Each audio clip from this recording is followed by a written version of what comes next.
Hello, everyone. Welcome back to the Southside Agenda podcast with Charlie and Zidane. Hope you guys enjoyed last episode. It is the first edition of the 1 year anniversary episodes. And today we have James Fox from Future Sox and Southside Sox. James, thank you for coming out today. Hey, guys. Thanks for having me. All right, Zidane, like always, what do we got planned for today? Obviously, a lot of time. Charlie, you know this. We don't talk about prospects a lot. So, obviously, for James, we have some prospects, draft, focus questions. Charlie, you got anything else to say about that? No, just it is currently 3:00 Monday, July 26th, and we don't know when we are going to put all these episodes out, but we'll make sure to let you guys know on Twitter before. Make sure to follow our Twitter at Southside Agenda, and make sure to follow James Fox on Twitter and Future Sox at Future Sox. All right, so we talked about the draft just a little bit, just not super in depth, and we wanted to get some more in-depth opinions on that. So just to start it off, Colson Montgomery, obviously the first pick, and he was looked at for a while. So James, what did you think about us? He was clearly on the draft guys' minds for a while, and what do you think made him so appealing to them? Well, I mean, the joke was that, Mike Shirley liked him because Mike Shirley loves Indiana guys. But I do think it's a little bit more than that. I mean, obviously some of the knocks were that he's like 19 and a half, which is a little bit old for a high school guy. But, the White Sox are convinced that he stays at shortstop. They think he has like plus power from the left side eventually, and he does hit now. So, I think some of the detractors kind of thought like he's overage, he's going to move to third. The White Sox don't really agree. So, I mean, look, I just like that it's a left side of the infield prep player. I mean, I've been on a lot of platforms talking about this. Like I really wanted them to go prep in the first round. They hadn't done it since 2012. They went prep to start, which I think is a good thing. So yeah, like I was a big fan of their class, and it's not even necessarily Montgomery. Like I'll trust them on Montgomery. I'll trust them on their scouting. I more so just like the strategical shift to go with two high school players to start. Mm-hmm.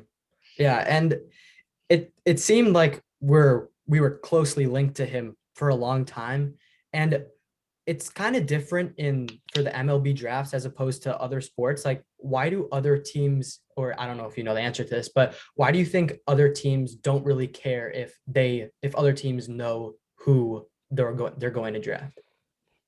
Yeah, so it's kind of funny. I mean, there are like all sorts of strategical reasons, I guess, like that have to do with money, where like you don't want it out there like who you like, because you want leverage. But like honestly, it's not that big a deal in the baseball draft. You can't make any trades, so it's not like if you were talking about the NFL draft, right? And you love a prospect like with the 8th overall pick in the draft, and the whole world knows it, and somebody later loves him, they can trade up to the 7th pick and take him from you. Baseball is not like that. Like it doesn't really matter if somebody in front of you knows you love Colson Montgomery, because if they love Colson Montgomery, they're just going to take him anyway. Like nobody's going to take him because the White Sox like him a lot if they don't also like him too, right? So that's where like in the baseball draft, it's a little bit different.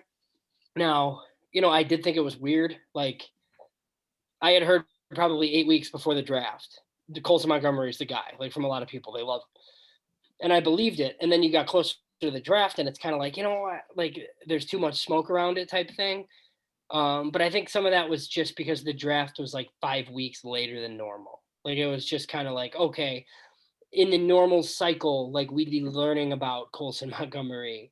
And it would be like more of like a normal thing. Whereas like we were learning about Colson Montgomery and there was still 5 weeks left in the process. That's what made it a little bit weird this time. Mm-hmm. And Zidane, what's next question for James? Obviously, you talked about how we did pick in the first two picks 2 prep players. I obviously want to talk about that second player, Wes Kath. I heard a lot of good things coming out of the draft, a lot of hype around this pick. They said White Sox really did well with these first 2. What do you think about him and possibly like his arrival time, and what will he look like in the major leagues? So He's another shortstop, but they announced him as a third baseman. I think he definitely moves to third, if not first. I mean, the best outcome is he stays at third. There's been some like Matt Carpenter comps for him, like it's that type of player, but he might have even a little bit more power than that. The good thing is these two kids are both going to come up together, right? So they'll go to the Arizona League, which is called the Arizona Complex League now this year, and then ideally they're in Low A Kannapolis together next year, like at third and at short. The interesting thing about Wes Kath, I don't know how much you guys have talked about the baseball draft, but the White Sox successfully like floated him to their next pick. Like if you noticed, there's a bonus pull amount for the 57th pick. It's like $1.2 million. They paid Wes Kath $1.8 million, which is like equal to the 40th pick in the draft, right? So I think technically what happened is Wes Kath didn't go on the first day. The White Sox called him and his advisor like after that first night, and they're like, "Look, like what's it going to take to get him signed?" And they wanted 1.8 million. The White Sox agreed to it. So then at that point, somebody could have taken him still, right? But he's not going to sign for less than 1.8 million anywhere else, which is equivalent to like 40th overall pick money. So that's basically how the White Sox got him at 57. And that's interesting because, I mean, I think he was a legit option for them at 22 if Colson Montgomery was off the board. So, they got two guys that are universally probably top 50 draft prospects with their first two picks. And they picked at 22 and 57. So I was a big fan of what they did those first 2 days. And, we'll just see how it goes for those guys. I think they're both top 5 prospects in the system currently. Yeah, that's interesting. We got a chance to talk about Montgomery a little bit the day or I was in Baltimore for that series right as the draft kicked off, and then it was like 3 days later that we did a podcast. So we talked about Montgomery and just talking about Wes Kath, third baseman, shortstops, and obviously I know Sox fans don't want to hear this, but what is your confidence in the assistant GM Chris Getz and Rick Hahn, because they traded Tatis obviously for James Shields. What is your confidence that they won't trade the next Fernando Tatis? It's tough. Like I don't think it'll happen again. Honestly, like I think what happened to them is so rare. And I was kind of like, we had Kevin Goldstein on our podcast at Future Sox, and I kind of like indicated like, I mean, that it's something that can't happen, right? But he said not really. He said, the White Sox were in such a tough spot at that time where they were like, it's back in 2016. They were trying to win, but ownership didn't want to spend a ton of money, right? So, they tried to trade for a veteran starter that ended up being James Shields. They didn't want to trade Tim Anderson or Carson Fulmer or these top guys on their list. So then the Padres scouted well, and they thought they had something in Fernando Tatis. Now, Fernando Tatis signed for $700,000 out of the Dominican. He was the 29th ranked prospect in his international class. Like, this was not supposed to happen. Fernando Tatis was not supposed to be this guy. And it's easy for me to say like, oh, the White Sox should have known. They probably should have, but he didn't even play rookie ball. Like he was like playing on backfields, and I think it's more of a, I guess you got to give credit to AJ Preller in San Diego for identifying the player, right? I think the biggest issue with that trade is just trading for James Shields in general. Like the problem is that, you're hanging on by a thread trying to make the playoffs, and like that's the guy that you think is going to get you over the hump. So, I mean, they've had pro scouting issues for years. They've done a lot to fix them. Nick Hostetler, their former amateur scouting director, was always really good to us at Future Sox. He's on the pro side now. So I think it's pretty evident, like some of their changes in pro scouting. Billy Hamilton has worked out. Jake Lamb has worked out. Brian Goodwin has worked out. Obviously, the Eaton thing didn't work, but I mean, bringing Carlos Rodon back has worked. Lance Lynn's a pro scouting win. So there's a lot of these. I like what Chris Getz has done in the minor leagues. I think he's modernized things. And, I've always kind of been a Rick Hahn guy. So, look, these guys just built a team that is probably going to win 95 to 100 games. So, I think they know what they're doing. Now, will they be more apprehensive to like trade faraway prospects in the future? Like maybe, right? I mean, I feel like if we get a trade here, whatever, in the next 72 hours, and like a far away guy like Benjamin Bailey or somebody is like included, like fans are gonna freak out and just like assume that the Tatis thing's gonna happen all over again, but it's probably not. It probably won't. That's like really rare that you trade a guy and he turns into like one of the 5 best players in baseball all of a sudden and nobody knew. Yeah, I definitely agree on the James Shields thing because it seemed like every time I went to watch the White Sox play, James Shields was starting. So that obviously was not a fun experience for me. But yeah, is it on? Next question. Next draft pick, Sean Burke. I believe the next one right after Wes Cat, Sean Burke, a pitcher. I mean, I'm gonna be honest. Me and Charlie don't obviously we don't talk about draft picks, prospects. This is the one I really know least about. What can you tell us about Sean Burke, his kind of repertoire, his pitching grades, and what we can expect or see from him? Yeah, so decent college starter. Baseball America had him, I think, 53 overall in the class. MLB Pipeline had him in the 70s. The Sox got him down to pick 94. But again, they paid him $900,000, which is like second round money. So, they did the same type thing where they guaranteed him money. It's a guy that they like. He's 6'6", like 230-pound right-hander.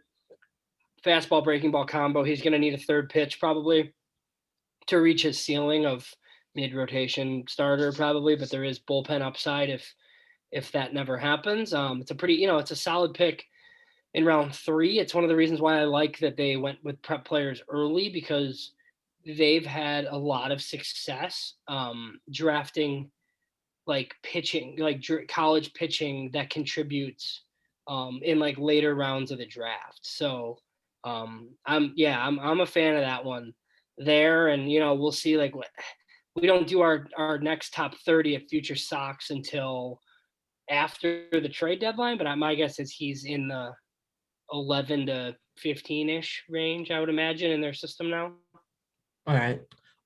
Just to talk about recent news, obviously, Adam Frazier is now a San Diego Padre, but obviously we received some positive news yesterday that Eloy Jimenez will return to the roster tonight against the Royals. So obviously Sox Twitter was going crazy for that, and we're all so happy, and we cannot miss an Eloy Jimenez at bat tonight. But just to talk about Adam Frazier, what do you think we would have had to have done to match the Padres for Adam Frazier? Like, what are the prospects? What prospects do you think the White Sox were or would have been willing to give up, or just that type of thing?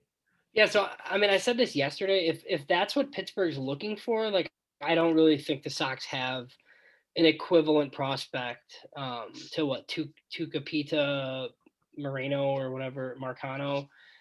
He's a guy that can play short with like 6 years of control still, with a really solid walk rate that can hit. That's like close to the big leagues. Like the Sox don't have that right now. Like Berger and Sheets are probably the equivalent, and neither of them plays in the middle infield, and they're both like 24 or 25 instead of 21. So like if that's what Pittsburgh wanted, great. I had heard that throughout the process they were asking, like Garrett Crochet, Michael Kopech, guys like that. That was never going to happen for an Adam Frazier. I think if the White Sox could have made the trade for one of their prep arms, like Matthew Thompson, plus like one of Berger Sheets, like I think they probably would have done it. But that obviously like wasn't, I don't know how involved they were with Pittsburgh, honestly. Like when I think Frazier was a good fit for this year, but they don't necessarily need him next year. So we'll see, like whether they make a big splash for Trevor Story. There's been some Javier Baez stuff, which would be crazy in this town, obviously. Or if they just grab Eduardo Escobar, I'm pretty sure they're going to get a second baseman. They know they need one. The deadline is until Friday. So I do think they'll add somebody. But I just don't think they matched up well with Pittsburgh, with what Pittsburgh was looking for. And then obviously, like, yeah, Eloy in the lineup.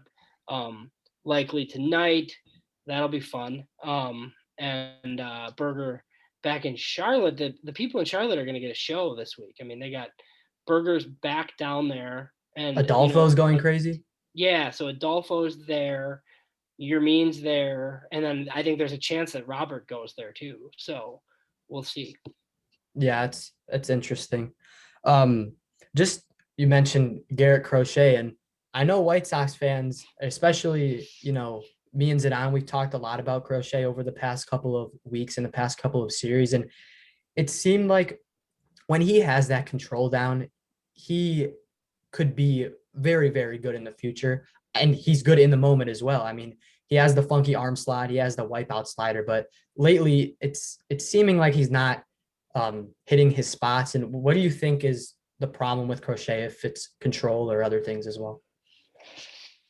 Yeah, I think it's control. I think he's a young pitcher. I think, the stuff, I think one of the last times he was out, he hit 99.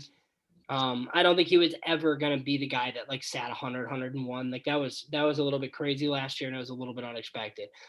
My issue with Garrett Crochet is like, I don't think the White Sox know what they want to do with him.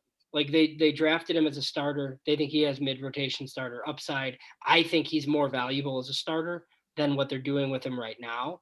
I understand La Russa or like parts of the coaching staff or even like parts of the organization like wanting him in the big leagues. Like you're trying to win a World Series. So like I get it. But if you think he can start in the future, like he needs innings. Like this isn't a kid that pitched a big workload in college. Like, and there's Chris Sale comps, obviously, but like Chris Sale pitched multiple years in a starter's workload at Florida Gulf Coast University. Garrett Crochet never did that. He does not have an innings load. So like I worry that he's gonna get stuck like pitching in relief forever because of it. And like I just don't think that's a very good use of the 11th overall pick in the draft, personally. So we'll see. The bottom line is he needs innings. I don't think he throws enough. I don't really understand what the plan is with him. So yeah, that's like one of the things this year that's kind of bothered me. Like I thought that they should have sent Crochet to like Birmingham this year and had him stretch out and start and throw however many innings he could throw and then join the big league bullpen like late in the season. But they obviously disagree and they have a plan and they claim that they think he's a starter, but their actions have kind of spoke otherwise, like to thinking that he's a starter because they're not using him enough if they truly believe that. Yeah, I agree with that. Zidane, you want to get into the next question? Obviously, we have talked a lot about the draft, but I want to talk about just a little bit about the White Sox actual farm system, triple A, double A. And what are some guys like we do like, I enjoy, I think Charlie does too, some breakout players. Who are some guys in the minors that White Sox fans who don't focus on that should be looking out for and just watching to see if they do break out? So the most interesting players in the system, other than like the guys they just drafted, I think are in Kannapolis. I mean, it's the whole pitching rotation in Kannapolis. Jared Kelly, Matthew Thompson, Andrew Dahlquist are all prep righties. Prep righties take a while. They struggle quite a bit. So those guys are really young. Norge Vera is an international signing from this past year. He's in the Dominican Summer League due to tax reasons, but he might be the best prospect in the system. Yoelqui Cespedes is, well known, but there are definite like strikeout issues. He's at Winston-Salem. He's playing okay. He's not this like super close to the majors guy that a lot of people think, but he's one of the top prospects in their current system, obviously. Oscar Colas doesn't really count yet. They can't sign him till January, but he'll be a member of the system. And then the young bats in Kannapolis, Brian Ramos and Jose Rodriguez are probably two of the most underrated guys in the system. Brian Ramos, a 19-year-old Cuban, he'll play the entire season at 19 at Kannapolis. He's got power potential as an infielder. I think he's got like 8 or 9 homers already down there. And Jose Rodriguez was a really cheap signing out of the Dominican. He's a 20-year-old. He's done nothing but hit. Like he hit in the DSL, he hit in the AZL, and now he's hitting in low A Kannapolis. He has a super aggressive approach that might get to him eventually and be his downfall, but he can really hit. So, those guys, in addition to, we saw Sheets and Berger. The Berger story is great. Just him getting back is incredible. But the system's not what it was. I mean, it entered the season with 4 like top 100 prospects in baseball. They don't have that right now. They don't even have one. So, they're probably in the 25 to 30 range right now. Fangraphs has them last.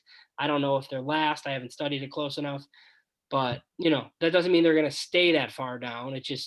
They're just there right now. They're in a tough spot because of no season last year and all their graduations. So some of these other guys got to step up and play well. But I mean, if the two high school players that we've already talked about end up being good, you add that to what they have, they should be okay. I mean, they need to carry middle of the pack farm systems during this window. Like if your farm systems are ranked in the 15 to 20 range, that gives you enough guys to like trade to get what you need when you're trying to win.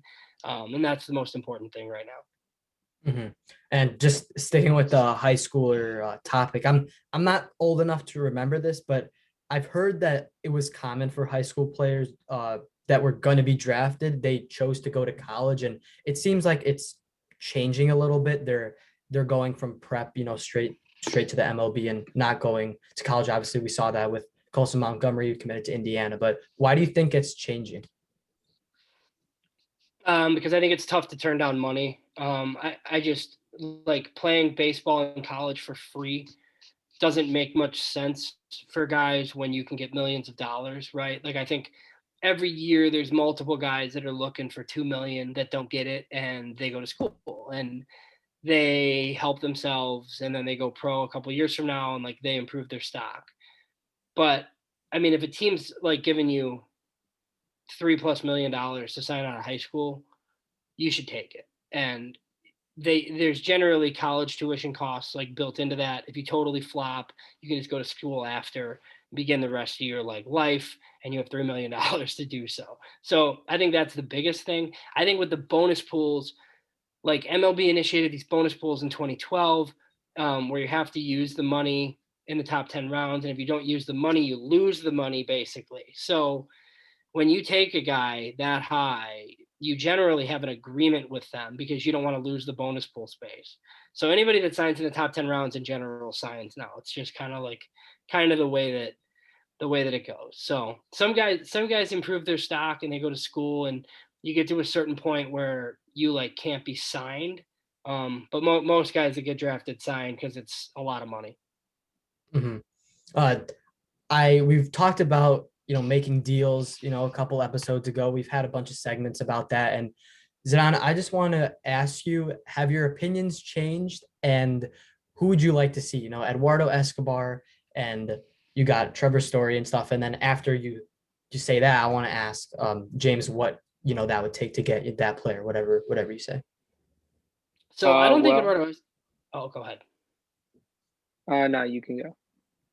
So I don't think Eduardo Escobar is going to cost that much, and I think he like helps them quite a bit. I mean, I think that's a player that's going to hit over 30 homers again. I think the White Sox don't hit enough home runs. He's a switch hitter. He can play second. He can play short.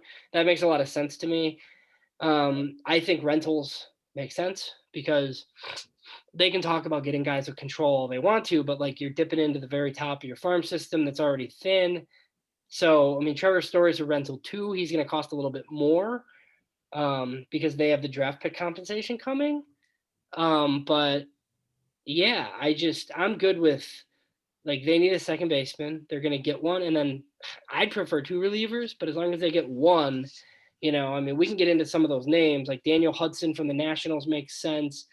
Raisel Iglesias in LA. I don't know whether they're dealing or not. Ian Kennedy in Texas. I think Richard Rodriguez in Pittsburgh makes some sense, but I think he's going to cost a little bit more just because he's got a bunch of years of control. And then, Kimbrel would be awesome, but the Cubs are going to get a ton for him. So I think he brings back a ton. I don't know if the Sox are willing to do that, but one of the names that they've been linked to Ryan Tepera, the Cubs too. So I think they need 2 right-handed relievers. We'll see what they do before Friday. It should be interesting. I mean, they don't want to trade their top prospects, but it'll be, they'll probably have to trade guys that people have heard of for sure. Yeah, I definitely agree. We talked about Tepera on last week's episode, and I completely agreed with you on the Kimbrel thing. I mean, it would be nasty if we could go from Rodon, Kopech, Kimbrel to Liam. I just like what you said. It would cost too much, but I'm a big guy for Tepera. I really like that move, and I think Escobar makes the most sense because we want to win now. And if we want to win now, we got to make some moves. And it would even make more sense if we wanted to stick with the win now motto to, get one of those rental players, whether it's Trevor Story or whoever you're going to go for. But yeah, I definitely I definitely agree with that. Zidane, anything else you want to ask? Any more questions about you know, who are the guys that you're looking at? What would it take to get them? Just stuff like that. Well, since we are talking about packages and stuff, we have talked about Ryan Tepera. I think me, both Charlie, most of the White Sox Twitter would be happy with that as a reliever. And as he is a little bit on the older side, is a reliever. Can you see any type of trade package that would need to go in to get Tepera from the Cubs? Yeah, I think he has another year. Like I don't really maybe like one of those like low level bats, like one of those guys um from Kannapolis. They don't really have any need for Ryan Tepera if they're gonna trade the rest of their team, right? Like I don't even know if that would cost Jose Rodriguez. Like maybe a guy like James Beard, who was their fourth round pick a couple of years ago, who's like a center fielder and canny, maybe him and like a pitcher that's closer to the majors or reliever or something. I don't really think a guy like Ryan Tepera is going to cost that much. So that'll be fairly minor for a guy that can help you quite a bit. Like even like Ian Kennedy, like I just don't know what these teams are going to get, especially if the contenders wait until like 2 o'clock on Friday to make deals. Like you're going to get guys a lot cheaper than you would like if you made a deal today. And I know it's frustrating, and I don't know how active you guys are on White Sox Twitter, and people are freaking out and like how they're not going to do anything. And I just think we need to be patient, right? Like if nothing happens by 4 o'clock on Friday, like trust me, like I'm going to be as angry as everybody is. But I think we just need to wait because they know what they need. Like this team wants to win the World Series. They know they need at least one reliever and a second baseman to do so, and I think they'll get something done. Yeah, I think that would just be perfect because with Luis and obviously Eloy already coming back, Madrigal out for the season. I think it's really open for us this year, right? Because depending on what the Giants do, I know me and Zidane, we have a $20 bet who would finish Dodgers and Giants who would finish in first. I'm still sticking with the Dodgers, but I mean chances are or that you're going to get a really good matchup in that NL wildcard game.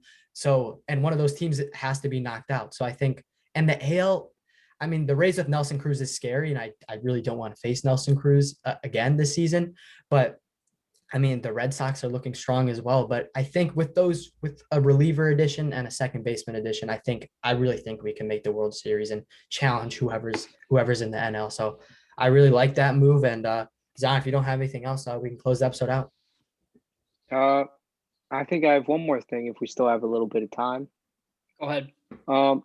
Sometimes I look at other teams' farm systems and I just find myself falling in love with another team's prospect, with the stuff he presents, how he plays, his personality. I really like that guy. Is there any other guy on other AL teams or just any other team in the MLB who stands out to you? You wish he was on the White Sox, but you just really like him as a prospect.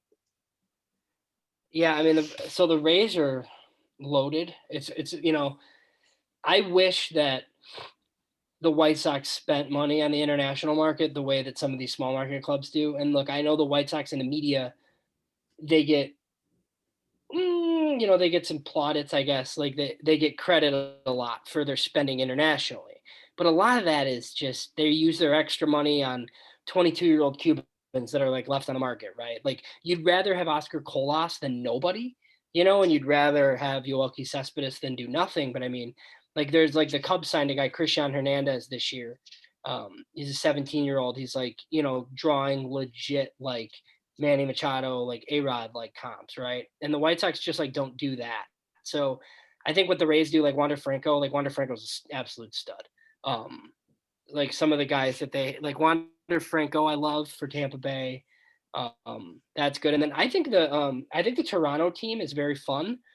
They would be like a fun team to be a fan of, but they just like don't have enough pitching to matter in a race with 5 teams. So generally for me, it's bats, like young bats, generally from, the international market. That's why I'm, Luis Robert and Eloy, when the White Sox traded Quintana, it was going to be bittersweet for me because Quintana was probably my favorite guy on the team. I thought he was really underrated.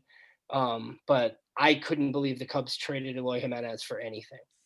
So, it's kind of like that. Guys like that. And if you look at top 100 prospect lists, like across the league, those are the guys on it, is guys that were signed as 16-year-olds out of the Dominican, and all of a sudden they're in the big leagues at 19 and they're like raking already. I think the guys like that are the most fun. Yeah, I agree with you on that Blue Jays thing. I think with pitching that lineup, with good pitching, it makes the lineup even scarier. And obviously all the sons on the team, Kavan Biggio, Vlad. But yeah, it's going to be interesting. I'm glad they're not in the AL Central, because they'd probably be in it. So Yeah, definitely. I think, yeah, that's one of the reasons I think we can relax, and one of the reasons that we took our time on Eli. Hopefully we took enough time as needed, because we can't lose him again. We can't lose anyone again. But thanks for coming on. It was really helpful. And yeah, hopefully you guys enjoyed this episode. And I'm, like I said at the start of the episode, I'm not sure when these will come out, but we'll notify you guys on Twitter, and we'll have more guests after James Fox. But James, thank you for coming on today. hey guys, thanks for having me anytime. All right, thank you guys.